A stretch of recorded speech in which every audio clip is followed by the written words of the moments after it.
Welcome to the Saturday Cadence podcast.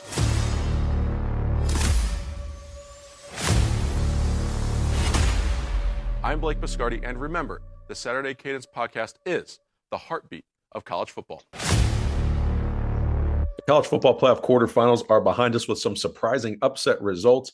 Miami and Ole Miss get the job done against Ohio State and Georgia. That means no more blue bloods left in the college football playoff.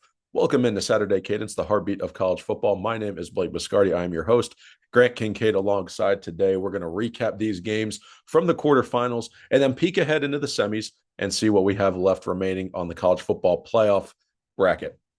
Grant, these results pretty surprising on one side of the bracket, pretty expected on the other side of the bracket. The Big Ten still has two teams in, which means the conference will have at least one representative in the national championship game for the third straight season, which is a great accomplishment for the teams up north. But we're going to start with the game played down south. Ohio State and Miami, this Cotton Bowl. Grant, we thought Ohio State was going to come out in this game similar to last year. We saw how the Buckeyes lost to Indiana in the Big Ten championship game. That game was equated to the Michigan game from a year ago. Both scores similar, 13-10. Ohio State, though, looked flat. We saw them in warm-ups. They looked pretty good. I was not expecting to see Ohio State come out flat, but that offensive line just could not block that defensive line from Miami. So Miami wins this game 24-14. What did you see in this matchup between Ohio State and Miami? Do you think this was another game where Ohio State lost the game themselves because they beat themselves? Do you think it's a game that Miami won? What do you think of the game plans from both of these teams here? There's definitely a combination of both because I feel like Miami kind of, Indiana kind of laid out that blueprint on, how do you get to Ohio State specifically on offense because, their defense is going to be good no matter what. The only difference with Miami is their personnel, with Bain and, that line just relentless all day long. And then not only that, you're dealing with some depth issues on the offensive line for Ohio State. And by the end of really by halftime, it's 14-0, and Julian Sayin himself looks like a shell of himself compared to the rest of the year. And I think, obviously that was too much to overcome in the second half because Miami was relentless. That line was applying pressure on essentially every single down. You saw Sayin kind of just backpedaling and throwing the ball in the air, making really non-competitive plays and passes, and it really culminated into a loss for Ohio State. Yeah, I thought seeing that defensive line from Miami, and we heard about this all week leading up to that game where Miami's defensive line probably had an edge over Ohio State's offensive line, and the whole key to that game was going to be which offensive line or defensive line, so which line play would elevate to win the game. Could Ohio State's rise to the occasion there, protect Julian Sayin, or would Miami's actually wreck the game? And Ruben Bain has great bend. We saw that a couple of times on that one holding penalty that was called, which was a debatable call, but he just bent right underneath the offensive lineman, and he got to Sayin and forced pressure. And you see him and Mesidor on opposite sides. There was a couple of downs. They lined them up on the same side just to put that extra pressure on that right side of Ohio State, and they just could not block him. And what happened was it sped Julian Sayin up a little bit. Now, he's only had 14 starts under his belt, including this one in Arlington as playing this defensive line. So they're playing elite defensive lines in back-to-back games. And for Ohio State, early in that matchup, they couldn't establish the run, and they couldn't get in rhythm. They had 9 yards after the first half, or after the first quarter, excuse me. And you're seeing how this game's going to play out, and you're like, okay, all those jumbo tight end personnel sets that everyone had complained about against Indiana, well, Grant, they were necessary against Miami just to get that extra protection. Gabe Van Sickle, he didn't look all that poised for the moment. He didn't look ready for it. He got dominated on a couple. Carson Hinsman was beat on a couple. Austin Sareveld went out in that first half with injury. He tried to play through it and then was ultimately not able to go back out onto the field in the second half. And then we had Josh Padilla come in, Ian Moore. I mean, there was a big shuffle happening on Ohio State's offensive line. And regardless of what that combination was, they just could not get the job done. Because, Grant, looking at it from upstairs in the press box, you could see wide receivers open for Ohio State. You could see that the play calling wasn't necessarily the issue. It was the execution of what was being called because there wasn't enough time to actually see it execute. Or in the instances there was time, because of how Miami's pass rush had affected Julian Sayin, he just was missing the receivers. He wasn't looking downfield. He didn't have his eyes and go through his progressions or his reads as he normally would because he was a little bit sped up from everything that was going on. So what you do is you have to give a lot of credit to Mario Cristobal and Miami for their game plan, and also the physicality that Miami brought to the game too. That's where I thought there was another edge for the Hurricanes. And granted, it seemed like every single time an Ohio State player touched the ball, Miami was finishing the play with a physical hit. They were laying the lumber on Ohio State all night. Yeah, I think it was very evident early that, Miami was establishing something that Ohio State fans were hoping that they wouldn't have to see again, and that's, us getting dominated, on one side of the ball or another in the trenches. And it was all night. And you could tell that running or passing, the line, like you said, needed every bit of chip block, every bit of help it could possibly get, just to give Sane enough time to like get through two reads. And a lot of the time, he wasn't able to do that. So it's definitely something to look at, looking forward this offseason, how Ryan Day and the staff decide to address it because it's becoming a bit of a theme when the competition steps up. It is. And for Ohio State, the personnel of your offensive line has to be to a specific caliber. And Ohio State has good players in that offensive line room. That offensive line had a bad day. And they picked the wrong game to have a bad day. Because, Grant, if they had that day against Rutgers or UCLA or Minnesota, you know what? Maybe Julian Sayin gets sacked 3 times. Maybe Ohio State wins a closer game than they should have. But you know what? You have playmakers where it's not going to kill you to have that bad of a day against mid-level competition. But on the biggest stage in college football, in a Big Ten championship game or in a college football playoff quarterfinal Cotton Bowl, you can't have that kind of day. And that was the whole thing that Ryan Day had talked about throughout the end of the season. He said, when it's time to turn up the gas, we will. That didn't happen. And then also he was saying, as coaches, it's going to be their job to put these players in the best situations possible to be successful. And yes, Ohio State was dealing with a change in play caller and Brian Hartline going to USF and him just coaching the receivers being back down on the field for this game, Keaton Bailey going upstairs into the coach's box, and obviously Ryan Day on the sideline calling plays as the ultimate decision maker with a group effort. I didn't really think that affected Ohio State all that much. I mean, yes, maybe Ryan Day wasn't in his bag per se because he hadn't been the ultimate play caller in a long time. But again, I'm watching it from upstairs, seeing the concepts that they called worked. They got the mismatches they wanted on those Miami corners in that secondary. They had them. They just didn't have time to execute them. And the best way sometimes for a defense to stop an offense when they have great wide receivers like that is to get pass rush. And when you can get pass rush with your front four, it makes your life a lot easier. I mean, Julian Sam missed a wide open touchdown to the tight end coming right Oh over yeah, top of the middle. I right in front of believe his face. it Yeah, was it Max Clare or Will Kazmarek? It was one of the two. And yeah, coming right over the middle. right up the middle. Yeah, and he gets sacked on right after a 59-yard bomb to Jeremiah Smith that you said, okay, here's Ohio State. They're back. They woke up. And then you follow up that 59-yard bomb with a missed touchdown because you don't see it and you get sacked. And then a timing route. Jeremiah Smith misses a block on the outside where Julian Sayin throws a pick six to Keontae Scott. And now Ohio State is in dire trouble when that happens because all the momentum you had just gotten on that 59-yard touchdown has now been negated because you now have gotten sacked and thrown a pick six. You're down 14-0.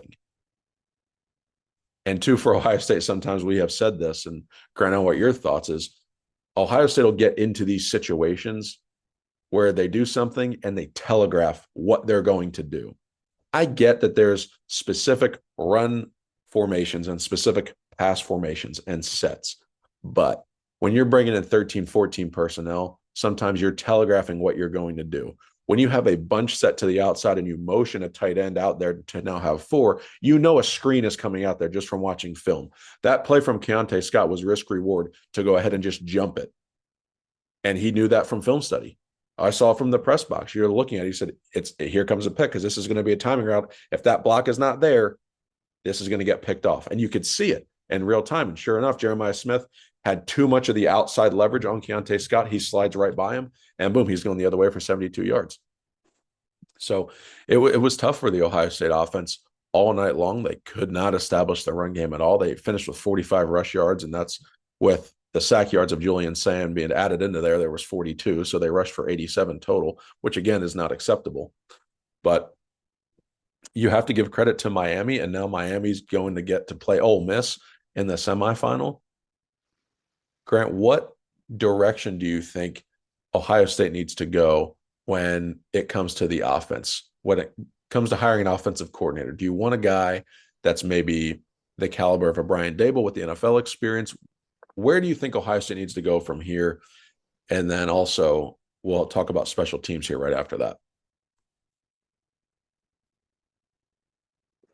Oh, I think if you're Ryan Day, especially the past couple of years, you're kind of figuring out that he was and has been a really good play caller for a long time. But with the just the sheer effort and time that it takes to be the program builder and the recruiter that he is, it's just at this point probably not worth it to have it on his plate to be calling plays. Which I think it's good that he still gets in the headset. He can still have input. People are going to respect his opinion still just because he's not calling the plays. But I think you bring in someone else because, kind of like last year, talking about what you said, we were starting to telegraph things in the postseason. And when you give teams and coaches like Signetti and Cristobal, 12 games, 13 games of tape, and you don't break those tendencies, they are going to feast on you. And those 2 games, you could see it was like they knew what we were going to run. And I think that is, half the time it probably was true. And I think if, Day was calling plays and that was his specific duty all year, maybe he would have thought about that.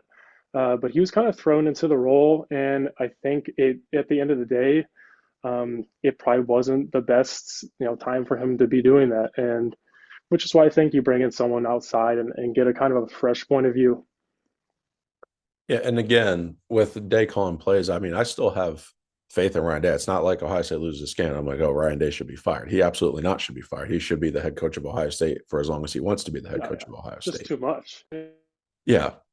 And it comes to that point where you're calling plays, and yeah, they were backed into a corner for the playoff run where he had to call them. So Ohio State's going to hire an offensive coordinator. Who that's going to be remains to be seen. But I think Ohio State needs to figure out a little bit more of that creativity. We saw that last year with Chip Kelly, where that happened in the postseason. There were some creative wrinkles that came into it. Maybe in that play where that screen's going out, that you're throwing that ball to Brandon Innes. Maybe you fake the screen, and then Maybe a you little have pump. Yeah. you have either a crosser coming over, which Ryan Day loves, and you hit that just to fix the eyes of the defense and say, hey, yeah, this play is on tape, but we're gonna do something else. We're gonna add a wrinkle to it. They've seen that said because it changes the eye position, and maybe those linebackers or those corners take an extra step in, or a safety pulls down just a little bit, just enough to have a crosser come right over, or maybe even slip behind there to find their way into the end zone. You just don't know. But those are some of the creative things that you're going to want to look for. And then also, Grant, for Ohio State, another consistency has been special teams. Jaden Fielding missing a 49-yard field goal. I'm sure Ohio State fans were wanting Miami to at least kick a field goal on that last drive to make it 20-14, to where Ohio State needed a touchdown so the game would not come down to Jaden Fielding's leg. And another big moment in this game, too, with the special teams for Ohio State, Grant, that punt. There was an illegal formation penalty in the fourth quarter for Ohio State. That was a 5-yard penalty in terms of penalty yardage, but it flipped the field position by 20 yards and let Miami start that drive on the plus side of the 30 instead of back around that 10-yard line. And that was a huge backbreaker for the Ohio State defense and the momentum, because Mark Fletcher popped a big run there on that first down. So special teams miscues continue to plague Ohio State in these big games. And if you look at the last 6 losses for Ohio State, they have had at least one, if not 2, missed field goals in each of those 6 losses. And special teams miscues continue to hurt the Buckeyes. Grant, we'll move now to the Sugar Bowl. Georgia and Ole Miss. We saw this game earlier in the season. This was a matchup where you're saying whoever has the ball last is going to win this football game. And then all of a sudden, Ole Miss's offense just went quiet getting into the fourth quarter. This time around, though, Trinidad Chambliss and Ole Miss, they had found something. This was an absolute classic of a matchup.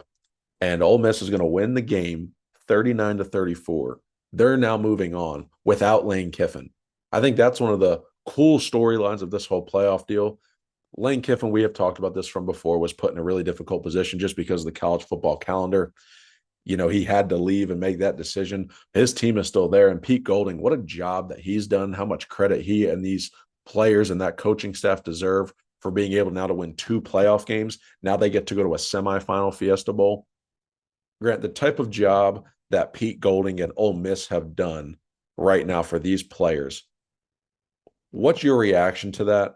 And then how do you see this continuing through this playoff run now that they're going to have Miami and then potentially a national championship game against Indiana or Oregon? Well, like you said, it's a phenomenal job. It was cool to see, all the coaches on the sidelines wearing identical Pete Golding outfits with the khakis and everything. Um, but it is a testament to the team kind of banding together. They had every right to just mail that game in, especially against Georgia, a team that you thought you had given your maybe your best shot at early in the season, but you couldn't finish it. And Chambliss had one of the best playoff games I've seen ever from a quarterback, especially in that fourth quarter where he's, you know, spinning around, turning his back to the defense, going to the other side of the field, and just making those ridiculous plays.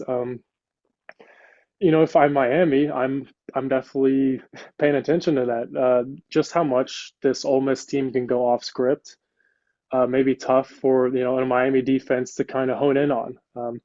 So I'd be really interested to see how Ole Miss fares, especially with the teams out that are out. There's a little bit unknown other than Indiana and maybe Oregon, two of those teams that we have a lot more confidence in. Ole Miss has a chance to make a lot of noise. And Grant, we have to look at Trinidad Chambliss' stats from this game because he threw for 362 on Georgia's defense. When was the last time a quarterback threw for 362 yards on Georgia's defense? Yeah. Completed long passes to Harrison Wallace and to Stribling, both 40 plus yard completions. They were stretching Georgia out as much as they possibly could in this game. And then they were mixing in the run with Kawan Lacey. And he finished with 98 yards and 2 touchdowns. And so maybe the run game from either team wasn't jumping off the page at you, but that throw game from Ole Miss was working. And again, Ohio State's strength is throwing the football, but Miami's pass rush negated that from Ohio State. The question for Ole Miss now, with this passing game that's working so well, can their offensive line stand up to Miami's defensive line now in this semifinal? Because Ole Miss did some similar things to Georgia that Miami did to Ohio State. Ole Miss's defensive line and front seven was getting a lot of pressure on Gunnar Stockton and Georgia, and Georgia's offensive line did not have an answer, just like Ohio State's offensive line did not have an answer. So what I'm most intrigued about for the semifinal now is how Ole Miss can now figure out with their offensive line if they can get enough time and protection for Chambliss to work with those wide receivers. Because if he can, I think Ole Miss can find some mismatches there too, because they did it to Georgia, and that offense is high powered. They're going to want to score points, but Miami's going to want this to be a slugfest type of game, drag them out into the mud and all. But we'll get to the preview of that game when we go to the preview show.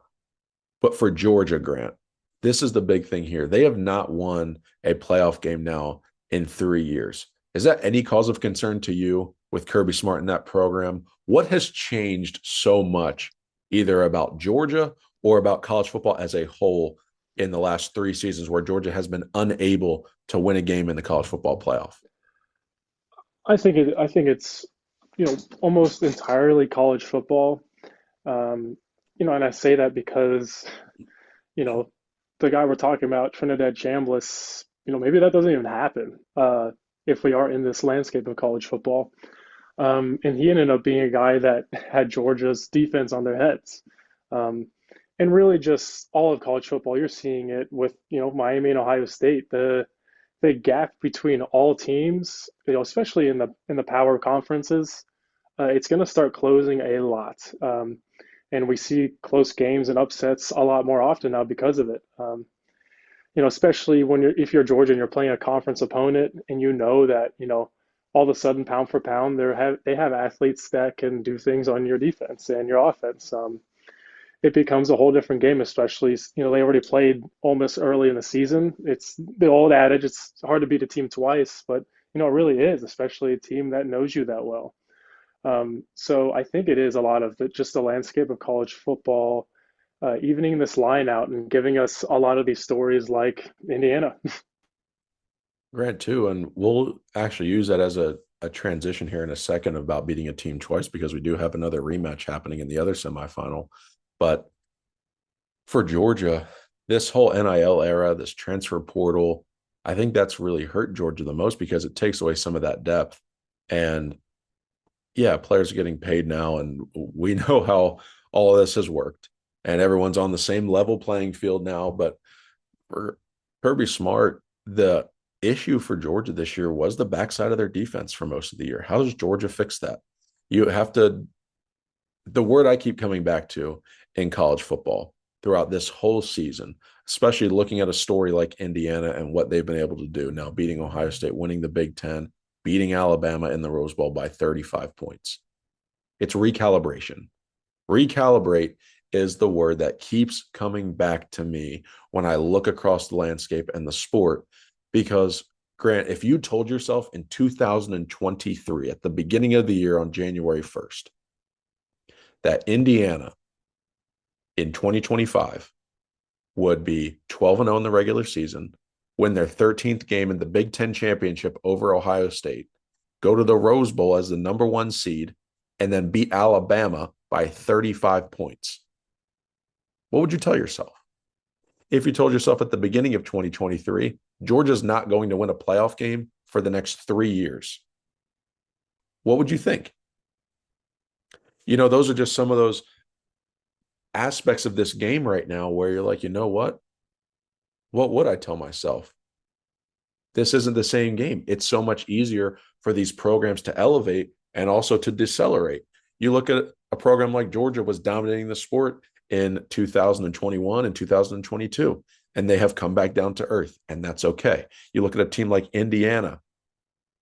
They hadn't won 6 games in how many years, and now all of a sudden Kurt Signetti walks in, and look what they're doing.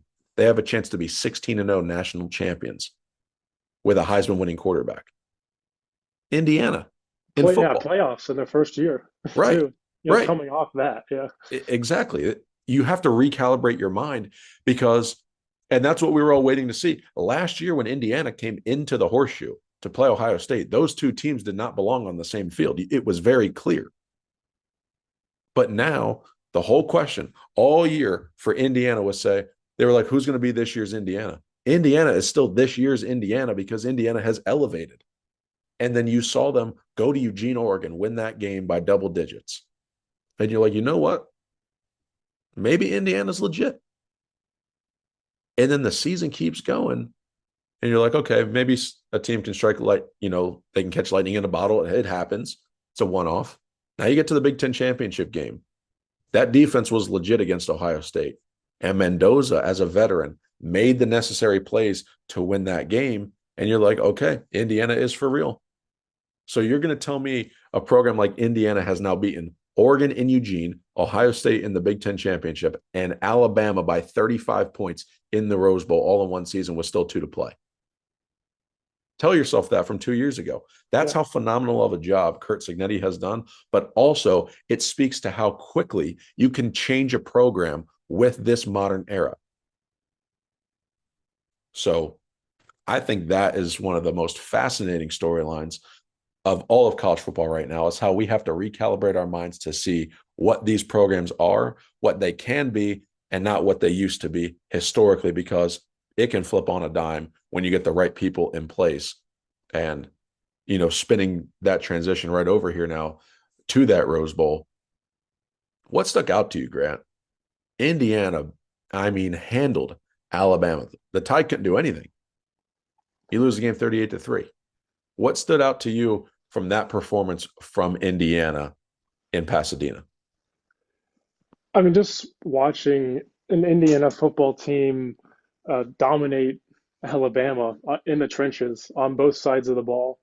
I mean, you could see, I think I sent it in a couple of group chats, even in the first half when it was still kind of a game. I'm like, Indiana, like, it's every snap. They're grinding down Alabama's lines. And it's like, and then you realize, well, yeah, this is Kirk Cignetti, who is the disciple of Nick Saban, who is using Alabama's Nick Saban dynasty blueprint on Alabama. And you see the, and by the end of the game, it's 38-3. It's an Alabama type beating. Um, and you see Mendoza making just enough plays with his feet. Another thing that you would have to do. You know, I think Kirk pointed out he looks like a baby giraffe, but it's effective. And and that's Indiana. It doesn't matter how it looks; they're insanely effective at what they do, and they execute it at a higher level than you. And I think you saw that against Alabama, which is wild to say. Grant, I want to read some stats from this game in the Rose Bowl. And again, with this whole recalibration thing, really take these in.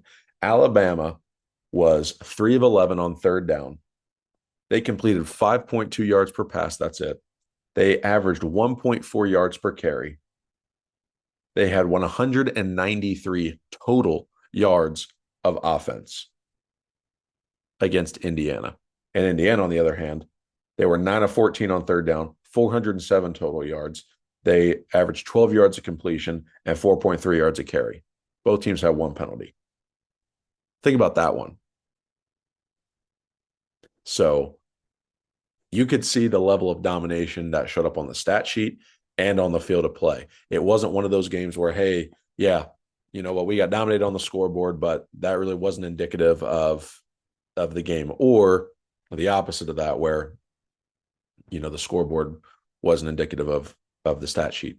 However you shake that out, Indiana dominated that game, and they did from start to finish. Grant, what impressed me the most is how Indiana handled the moment, how poised that they were, because that Big Ten championship game against Ohio State, yeah, some people picked Indiana to win the game, but Indiana wasn't favored. There was not an expectation placed on the Hoosiers saying, hey, you have to win the game. Then they win it. Then Mendoza hoists the Heisman Trophy. Now you're the number one team in the country. Now you're playing in the Rose Bowl. Now you're favored against Alabama. And you're expected to win the game. How are you going to handle that moment? And they handled it well, as good as they could. Ace the test. This team is absolutely legit in Indiana. And I think something else that's something we can take away from these Final Four teams is how many people and players that they have gotten from the transfer portal. But then when it comes to Indiana in specific, how old that team is. They're playing with a lot of veteran guys, a lot of them. And that is a huge advantage. And that's another way to take advantage of this transfer portal. Let's pop over to the Orange Bowl now, Grant, where Oregon had Texas Tech. There were a lot of people that were picking Texas Tech to win this game and saying the Red Raiders are one of those programs that could go and win a national championship. They've been built through the portal too. Oregon wanted nothing to do with that. They won the game 23-0. They dominated the game on all fronts too. And I was really impressed with the Ducks. And now they get a rematch with Indiana. This is what you were hinting at earlier, saying, hey, it's hard to beat a team twice. Great. Looking at this matchup right here between Oregon and Texas Tech, do you think there was some motivation there for Oregon to say, hey, we win this game, we have another crack at Indiana? Or do you think the focus for Oregon was solely right on the Red Raiders there and then see who they got in that matchup in the semifinal?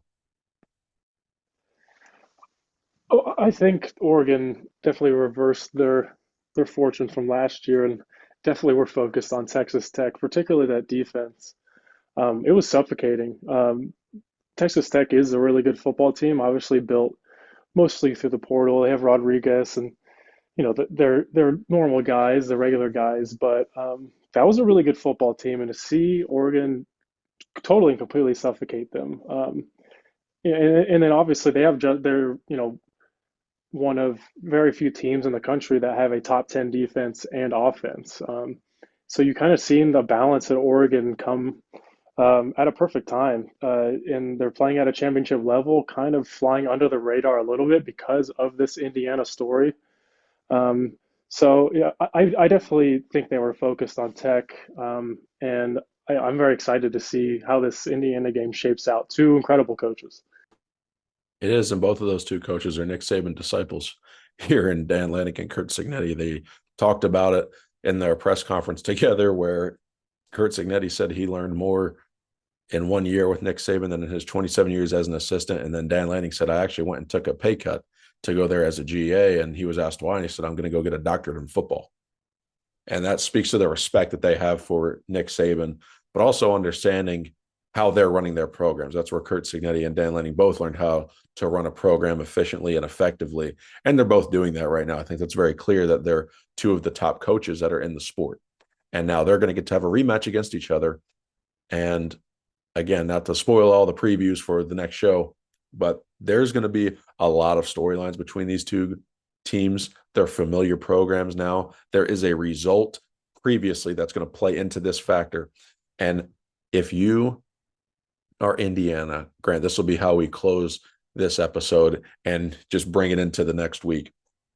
What is your mindset knowing that you have already beaten Oregon this year? Now you have to play them again on a neutral site in the Peach Bowl in Atlanta.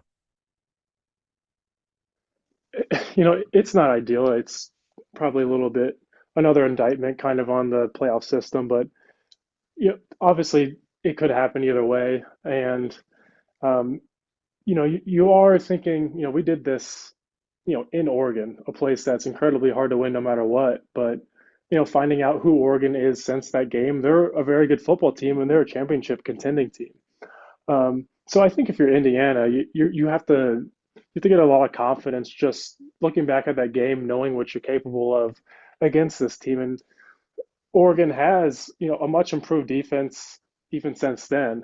So it kind of gives you another layer of, can Indiana really pull this off twice, especially on a stage like this against a coach like Dan Lanning, who, like you said, these are one of the two most respected coaches in all of college football, and they know what they're doing. So I think you're confident if you're Indiana, but you're extremely cautious about this Oregon team. It's true. And it's easier to say, as the team who lost the game, to have that extra intrinsic motivation to say, you know what, internally, what did we do last time? What can we control? And how can we not let it happen again? This is the revenge spot. That's easy to say.